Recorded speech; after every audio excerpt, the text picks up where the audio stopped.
everyone. Today we will discuss about acquired immunity. In previous lecture we talked about immunity, that what is immunity. Then we discussed about types of immunity. Out of that one was innate immunity, that was discussed in previous lecture. So today we will discuss this is that one, acquired immunity. Okay. So acquired word means everybody knows. Acquired means gain करना ना, जो चीज़ हम कहीं से लेते हैं. So in this what will happen, first point what I have written, not present at birth. Okay, तो acquired immunity जो होती है वो by birth हमारे पास नहीं होती है. मीन्स जन्म के साथ हमें नहीं मिलती है. ये हम अपनी पूरी जो हमारा लाइफ टाइम है उस टाइम हम इसको क्या करते हैं, गेन करते हैं. I have written this also, develop over lifetime. Okay, in this center I have written 2 points. One is learned and one is specific. Okay, if you remember innate में हमने पढ़ा था that innate immunity is non-specific. Okay, non-specific means that time also I told you non-specific का मतलब होता है जितने भी माइक्रो ऑर्गेनिजम्स बाहर से आएंगे तो जो हमारा innate immunity है, क्योंकि वो फर्स्ट लाइन ऑफ डिफेंस है, वो सबको रोकने का काम करेगा. फॉर एग्जांपल माइक्रो ऑर्गेनिजम्स ने यहाँ से अटैक कर दिया, 5 types of micro organisms, and this is the innate immunity, it will stop all these. But our acquired immunity is specific. Specific means, for example, ये 5 टाइप के micro organism, here you can see the size is different. Okay, just we will assume ये अलग है, ये अलग है, ये अलग है, ये अलग है और ये भी अलग है. तो अब क्या होगा, अगर हमारा एक्वायर्ड इम्यूनिटी काम करेगा, इसके लिए एक स्पेशल एंटीजन के लिए स्पेशल एंटीबॉडी होगा. ओके, इसके लिए एक स्पेशल होगा, सबके लिए अलग अलग एंटीबॉडीज होंगे, इसलिए से क्या कहते हैं, स्पेसिफिक. ओके, नाउ अब आप कहेंगे कि इसे लर्न क्यों कह रहे हैं. ओके, लर्न मीन्स क्या होता है, जो चीजें हम याद रखते हैं. तो अब एक्वायर्ड इम्यूनिटी में क्या होता है, अगर एक बार कोई इन्फेक्शन लगता है, मीन्स फर्स्ट टाइम वो इन्फेक्शन हो रहा है, तो उस समय क्या होगा, जो हमारा एक्वायर्ड इम्यूनिटी है, हमारे जो एंटीबॉडीज हैं, वो उससे फाइट करने के लिए तैयारी करते हैं, है ना. फॉर एग्जाम्पल कहीं पे अगर लड़ाई लगने वाली है, हमें पता है कि वॉर हो सकता है, तो हमारे जो जितने भी सोल्जर्स हैं, चाहे वो नेवी है, आर्मी है, वो सब क्या करते हैं, अपने आप को अपनी तैयारी शुरू कर देते हैं. तो सेम लाइक दैट, ऐसे ही हमारा इम्यून सिस्टम में भी होता है. हमारे जो सेल्स हैं इम्यून सिस्टम के, वो तैयारी कर लेते हैं उससे फाइट करने की, और एक क्या बना लेते हैं, लड़ने के लिए एक एंटीबॉडी को तैयार करते हैं, जो कि उस पर्टिकुलर माइक्रो ऑर्गेनिज्म के लिए स्पेसिफिक होती है. अब क्या होगा, अगली बार हम ठीक हो गए, अगली बार अगर हमें फिर से वो इन्फेक्शन हो जाता है, तो अब ऑलरेडी हमारे पास उसके अगेंस्ट एंटीबॉडी रेडी है, क्योंकि हमारी बॉडी को पता है ये इन्फेक्शन मुझे पहले भी हुआ था. So that's why here it is written that this acquired immunity is learned. So 4 points we saw under this, that are the main things. First हमने क्या देखा, that this is not present by birth, this is learned, this is specific, and the last point that we saw, that we develop this over time, पूरे life time जो हम इस immunity को develop करते हैं.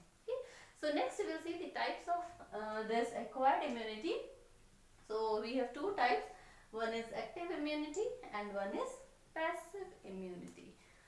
Okay, first you understand what is the main differentiation between active and passive immunity. Okay, so जो हमारा active immunity होता है, उसमें जो antibodies होंगे वो हमारी बॉडी के अंदर ही फॉर्म होंगे. लेकिन जो पैसिव इम्यूनिटी होती है, इसमें क्या होता है, पैसिव एक्वायर्ड इम्यूनिटी में हमारी बॉडी के अंदर एंटीबॉडीज फॉर्मेशन नहीं होगा. आप इसे रेडीमेड एंटीबॉडी भी कह सकते हैं, कि इसमें बनी बनाई एंटीबॉडी क्या होगी, एक तरह से हमें मिलती है, हमारी बॉडी के अंदर वो नहीं बन रही है. ओके, इस डिफरेंस सबको समझ है. एक्टिव मीन्स हमारी बॉडी के अंदर, हमारी खुद की बॉडी के अंदर क्या बन रहा है, एंटीबॉडी बनेगा. And in passive immunity we are getting from somewhere else, means we are getting a readymade antibody, बनी बनाई एंटीबॉडी हम अपनी बॉडी में ले रहे हैं. Okay, now we will see the further classification under this. So under active immunity, first is natural and the second classification is artificial. We will see one by one. Okay, natural मतलब होता है जो nature से हमें अपने आप ही मिला है. है ना, वो होगा कि फॉर एग्जांपल अगर हम यहाँ पे आए हैं तो हम क्या करेंगे, अगर मीन्स लाइफ है तो इट मीन्स हमें ऑक्सीजन चाहिए, है ना, हमें कार्बन डाइऑक्साइड चाहिए, हमें एक्सक्रीशन भी करना है, हमें खाना भी चाहिए, ये सब हमारी ज़रूरतें हैं ना नेचुरली हमारी, क्योंकि बॉडी को ऐसा बनाया गया है. So here antibodies are made after exposure to infection, जैसे कि मैं आपको लर्न में अभी बता रही थी, है ना, एक बार इन्फेक्शन हो गया हमारी बॉडी ने, for example we can see chicken pox अगर किसी को होता है फर्स्ट टाइम, तो अब क्या होगा, पहली बार चिकन पॉक्स हुआ तो अब हमारी बॉडी ने क्या किया, उसके लिए एंटीबॉडीज बनाए उससे फाइट करने के लिए. अब हमारी बॉडी में उससे लड़ने के लिए एंटीबॉडीज तैयार हैं, हमारे आर्मी अब तैयार है, अगर अगली बार वो इन्फेक्शन होगा तो हमारे पास ऑलरेडी वो एंटीबॉडीज हैं और उससे फाइट कर देगी, तो हमें इन्फेक्शन नहीं हो पाएगा. So this is about natural immunity. Here you can see I have written past infection. Okay, तो it means पहले अगर हमें कोई इन्फेक्शन हुआ है तो अब दोबारा से अगर वो होगा ऑलरेडी हमारी बॉडी में उसकी एंटीबॉडीज बनी हुई हैं. Then under artificial what we come, antibodies that are made after vaccination. Okay अब इसमें क्या होता है, आपने भी देखा होगा बचपन से ही हमें वैक्सीनेट करवाते हैं हमारे पेरेंट्स, तो एक्चुअली वैक्सीनेशन जब दे रहे हैं तो उसमें होता क्या है. ओके फॉर एग्जाम्पल यहाँ पे क्या बना है, दिस इज एन निडल में आप समझ लीजिए ये इसमें क्या डले हुए हैं, यहाँ पे छोटे छोटे एंटीजेंस हैं.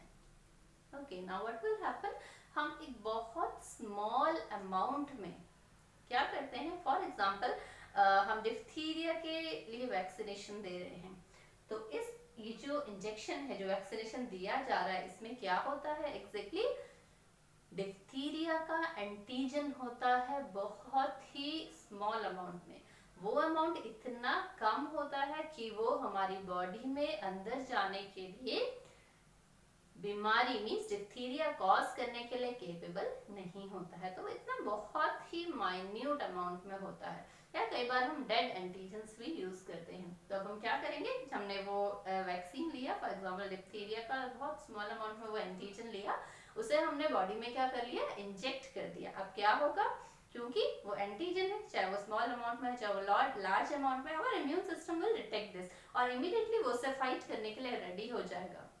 तो अब क्या होगा, इस एंटीजन के अगेंस्ट हमारी बॉडी में एंटीबॉडीज डेवलप हो जाएंगे. इसीलिए हम बच्चों को छोटे से क्या करते हैं, वैक्सीनेशन उनको कराया जाता है ताकि उनको वो बीमारियां ना हो. जैसे आपने सुना होगा डिप्थीरिया डीपीटी लगाया जाता है, देन मीजल्स, ऐसे बहुत सारे वैक्सीनेशन है जिसके लिए हम लोग अपने बच्चों को या हम लोगों का हमारे पेरेंट्स ने वैक्सीनेट करवाया है. ओके तो एक्चुअली हमने देख लिया, one is natural and one is artificial. Okay coming towards the next type of acquired immunity, that is passive immunity. So again these two types, here also we have one is natural and one is artificial. So here in natural passive immunity, okay main हमने passive acquired immunity किसको कहा, जिसमें हमारी body में antibodies नहीं बनेगी. We will get already made antibodies from somewhere else or from outside our body, हमारी body के बाहर से हम वो एंटीबॉडीज बने हुए ले रहे हैं. इसमें नेचुरल में हमारा आता है मैटरनल ट्रांसमिशन. ओके जब मदर से बच्चे को एंटीबॉडीज मिलते हैं तो वो क्या हो गया, मदर में बने और मदर से हमें बने बनाए एंटीबॉडीज मिल गया नेचुरली. ओके तो here I have written IgG and IgA. तो Ig का मतलब होता है इम्यूनोग्लोबुलिन. ओके और AGA के डिफरेंट टाइप्स हैं एंटीबॉडीज के. तो IgG जो होता है, this is the single antibody और we can say this is the single immunoglobulin that can cross the placenta. What does it mean, इसे हम ट्रांसप्लेसेंटल ट्रांसमिशन भी कहते हैं. जब बच्चा मदर के वूम में होता है, okay when the foetus is inside the mother, it means अभी मदर जो है वो प्रेगनेंसी चल रहा है, डिलीवरी नहीं हुआ है, तो उस टाइम पे जो इम्यूनोग्लोबुलिन्स होते हैं ये केपेबल होते हैं मदर से प्लेसेंटा को क्रॉस करके कहाँ तक पहुंच जाते हैं, फीटस तक. Okay next is IgA. जो इम्यूनोग्लोबुलिन A होता है ये पाया जाता है मदर के कोलेस्ट्रम में. ओके कोलेस्ट्रम एग्जैक्टली क्या होता है, आपने बहुत बार दूरदर्शन पे एड्स आपने सुने होंगे कि या हेल्थ एजुकेशन जब हम देते हैं गांव में जाके, तो उसमें कहा जाता है ना कि माँ का शुरुआती गाढ़ा पीला दूध बच्चे को जरूर पिलाएं। क्यों पिलाएं? क्योंकि इसमें क्या होती है, रोग प्रतिरोधक क्षमता, बीमारियों से लड़ने की ताकत देता है ये बच्चे को। ओके, तो हम कहते हैं कोलोस्टम। तो ये टू एंटीबॉडीज हैं, IgG and IgA, that we are getting from our mother. Okay, next देखिए आर्टिफिशियल एंटीबॉडीज क्या होते हैं, made by someone else and is injected into our body. इसमें क्या हो रहा है, एंटीबॉडीज किसी और की बॉडी में बने और वहां से क्या हुआ, फिर हमारी बॉडी में हमें रेडीमेड एंटीबॉडीज दिए गए। ओके, फॉर एग्जांपल एंटीवेनम का हम एक एग्जांपल लेते हैं। इसमें क्या होता है कि हम जैसे कोबरा के लिए बनाना चाह रहे हैं, उसका जो पॉइजन है उसके अगेंस्ट में एंटीबॉडी हम रेडी करना चाहते हैं, तो क्या करेंगे, थोड़ा सा जो पॉइजन है उनका वेनम जिसको हम कह रहे हैं, वो वेनम हम ले लेंगे और उसमें से स्मॉल अमाउंट में हम इंजेक्ट कर देंगे किसी मॉन्की में या फिर हॉर्स में। नाउ व्हाट विल हैपन, जैसे ही हमने वो इंजेक्ट किया है ना, वो क्या है, एंटीजन है एक मॉन्की की बॉडी के लिए, क्योंकि फॉरेन है वो, है ना, उनके अपने बॉडी का नहीं है। तो अब ये क्या है, वेनम क्या हो गया, एंटीजन है। और जैसे ही ये एंटीजन मॉन्की के अंदर जाएगा, और अगर हॉर्स, इसमें भी हम ये कर रहे हैं एक्सपेरिमेंट, तो इमीडिएटली उनकी बॉडी मींस उनकी बॉडी में क्या बनने लगेगी, इसके अगेंस्ट एंटीबॉडीज बनने लगेंगी। तो अब हम क्या करते हैं, इन एंटीबॉडीज को ले लिया जाता है, इन्हें प्योरीफाई किया जाता है और फिर ये एंटीबॉडीज हमारे अंदर इंजेक्ट की जाती हैं। इनको हम इम्यूनोग्लोबुलिन्स भी कहते हैं। Okay, now people are thinking कि जब ये नेचुरल इम्यूनिटी है और हम पास्ट इन्फेक्शन से जनरेट हो जाती है, हमारी बॉडी में बन सकती है, तो हम क्यों ये सब कर रहे हैं, why we are taking this artificial acquired immunity. Okay, तो इसके लिए देखिए, अगर फॉर एग्जांपल मुझे सांप ने काट लिया ना, वो बहुत ही पॉइजनस स्नेक है, तो मैं वेट नहीं कर सकती कि मेरी बॉडी, क्योंकि इमीडिएटली बॉडी नहीं बनाती है एंटीबॉडीज, यहाँ पे स्पेसिफिक एंटीबॉडीज बननी है उस पर्टिकुलर वेनम को फाइट करने के लिए। तो यहाँ पे क्या होगा, मेरी बॉडी को टाइम लगेगा, और ये कंडीशन ऐसी है, स्नेक बहुत पॉइजनस था, तो मेरी डेथ भी हो सकती है, तो मुझे इमीडिएट एंटीबॉडी चाहिए। तो उस केस में ये एंटीबॉडीज हेल्प करती हैं, है ना, रेडी ऑलरेडी एंटीबॉडी बनी हुई है, इमीडिएटली इसे इंजेक्ट कर दिया जाता है, ठीक है, या फिर ट्रांसफ्यूजन के थ्रू दिया जाता है। तो इसमें एग्जांपल आपका है tetanus, toxin and antivenom. Okay, I hope you have understood this, easy language में आपको समझाया है। If you have any query you can comment also. Okay, now we will see the difference between active and passive immunity. Already बहुत सारे points हमने discuss कर लिए हैं, वही है, कुछ ज़्यादा डिफिकल्ट नहीं है। First point, you can see that antibodies produce by own cells. तो ऑलरेडी आपको बताया है एक्टिव इम्यूनिटी में क्या होता है, हमारे खुद के सेल हमारी बॉडी के अंदर एंटीबॉडीज बन रही हैं। बट इसमें क्या होता है, आपका पैसिव में antibodies are produced outside the body. Next, active में हम देखेंगे, इसमें रैपिड रिस्पॉन्स नहीं होता है, थोड़ा टाइम लगता है ना। अगर हमें किसी चीज को सीखना है, हम कोई नया काम सीखने जा रहे हैं, for example I want to learn driving, ऐसा नहीं है मुझे एकदम आ जाएगा, थोड़ा टाइम लगेगा समझने में। ओके, या फर्स्ट टाइम हम बच्चे को मैथमेटिक्स सिखाते हैं, तो एकदम वो नहीं समझता, या मुझे कोई नई चीज लर्न करनी है, तो मैं एकदम से नहीं सीख, मुझे थोड़ा सा टाइम लगेगा उसको समझने में। तो यही होता है हमारा एक्टिव इम्यूनिटी में, बॉडी के जो हमारे एंटीबॉडीज हैं, उन्हें जो एंटीजन बाहर से आया है ना, उसके लिए किस तरह का एक स्पेसिफिक एंटीबॉडी तैयार करना है जिससे वो मर जाए, तो उसमें थोड़ा सा टाइम लगता है। लेकिन जो हमारा पैसिव इम्यूनिटी होता है, ये रैपिड रिस्पॉन्स करता है, जैसे एंटीवेनम का आपको मैंने एग्जांपल दिया। देन नेचुरल इम्यूनिटी जो हमारी होती है, दिस इज लॉन्ग लास्टिंग, सालों तक रहती है, लंबे समय तक रहती है। लेकिन जो हमारा पैसिव इम्यूनिटी है, दैट इज शॉर्ट एक्टिंग। जैसे कि अगर हम मैटरनल एंटीबॉडीज की बात करेंगे, बच्चे में 4 to 6 मंथ्स तक रहती है, उसके बाद नहीं होती है। और एंटीवेनम का जैसे मैं आपको एग्जांपल दे रही थी कि ऐसी कोई सिचुएशन जैसे मैंने आपको बताई थी, हो गया है स्नेक ने कट, इमीडिएटली मुझे चाहिए, है ना, तो उस टाइम तो हम बच जाएंगे। लेकिन इसका मतलब ये नहीं कि हम हमेशा के लिए उससे सिक्योर हो गए हैं। ये नहीं कि हम फिर बोलें स्नेक को आओ हमें काट लो मुझे कुछ नहीं होगा, तो ऐसा नहीं होता है पैसिव इम्यूनिटी में, सिर्फ वो एक टाइम ही काम आती है। Okay, then generates immunological memory. जो आपकी एक्टिव इम्यूनिटी है, जैसे मैंने आपको बताया था कि लर्नड होती है, एक बार इन्फेक्शन हुआ मींस वो फर्स्ट टाइम हो, तो उस टाइम थोड़ा सा टाइम लगेगा। लेकिन अब क्या होगा, हमारी बॉडी को समझ आ गया है कि इस तरह का माइक्रो ऑर्गेनिज्म आएगा, तो हमें इस एंटीबॉडी से क्या करना है, फाइट, ये फाइट करेगा इसके ऊपर और ये किल हो जाएगा।